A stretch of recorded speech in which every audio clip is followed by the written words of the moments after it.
guys, nandito ngayon tayo sa Istanbul. So ngayon guys, nag-i-snow dito guys, ano. Nakikita niyo sa likod ko, snow lahat yun guys.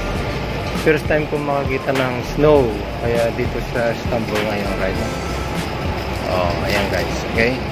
Ito, madarating na namin kahit sa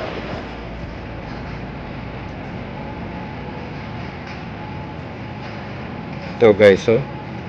Sa kapal ng snow guys, di mo na makita yung aeroplano. Ayun, maaninag mo na lang. Pero hindi ko alam guys kung matutuloy yung flight ko niyan. Ito guys.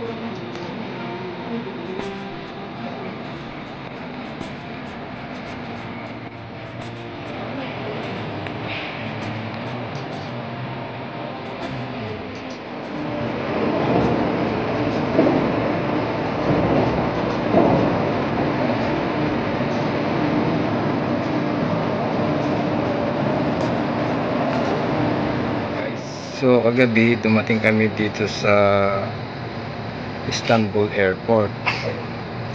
Nag-i-snow na. So ngayon guys, na-cancel yung flight namin, kaya nag-stay kami dito ng more than 24 hours. So ang next flight guys, 2 PM. Ayan guys, so tingnan nyo, kapal ng yelo guys. Ayan, yan, ganito ngayon sa Istanbul Airport. Yan.